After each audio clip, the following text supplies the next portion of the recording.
une des toutes dernières séances de l'année, et donc il est bon que nous finissions ici, en plus à la Maison de l'Amérique latine, qui est la maison amie par excellence et qui nous accueille souvent bien volontiers. Donc merci à Carlos Kenan d'avoir été à la pointe de tout cela, merci à Hervé Théry, à Stéphane Monclerc, à Pierre Salama, qu'on a pas mal entendu ou lu dans les médias ces derniers jours, justement, pour expliquer la crise brésilienne. Pour moi qui ne suis pas un spécialiste du Brésil, mais qui regarde quand même un peu les choses, je voudrais souligner trois choses qui ont été soulignées, mais qui sont un peu significatives du paradoxe de cette crise. Dont on a dit d'ailleurs qu'elle n'était pas prévue, pas prévisible, comme toujours les crises.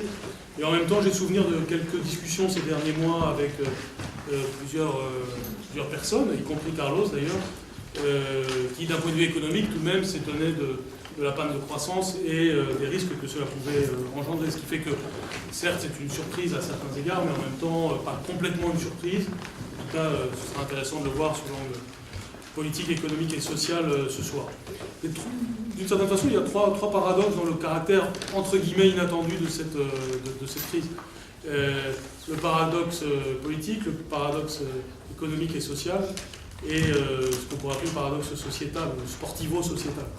Le premier, c'est évidemment le paradoxe économique et social.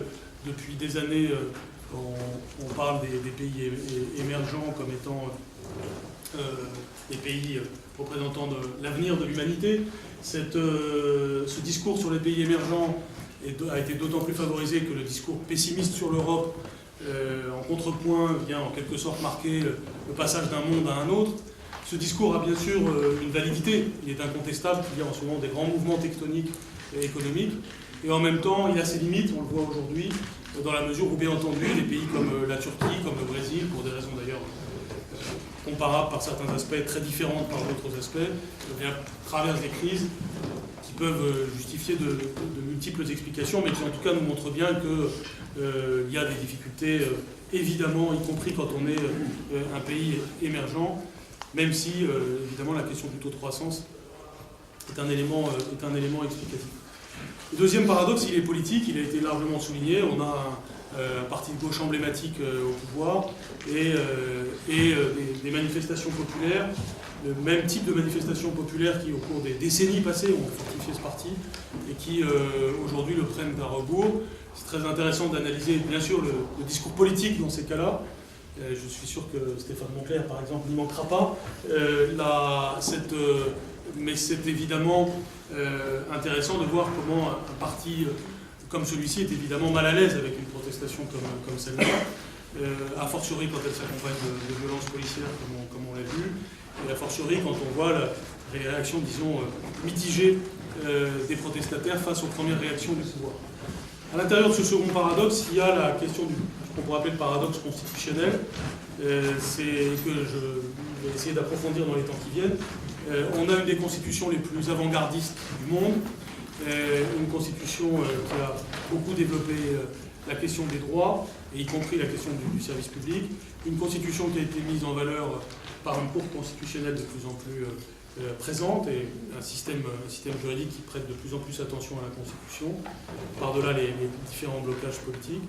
Et il est intéressant de voir que les pistes d'évolution ouvertes par la présidente sont des pistes constitutionnelles.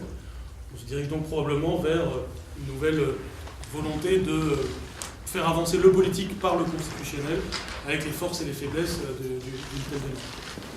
Puis le troisième paradoxe, c'est celui qui fait le plus sourire, mais en même temps qui ne manque pas de gravité, c'est ce qu'on pourrait appeler le paradoxe sportivo-sociétal, c'est-à-dire que du Brésil vient la première manifestation que je connaisse, mais d'autres plus experts que moi relativiseront peut-être mon propos, contre la préparation d'événements sportifs majeurs, et en l'occurrence la Coupe du Monde de football, excusez du coup, et derrière ça les Jeux Olympiques, et en ce moment même la Coupe de la Confédération, du pays dont on attend le plus qu'il soit prêt à sacrifier tout pour le football, vient la contestation de l'idée qu'on ne sacrifie pas tout au football.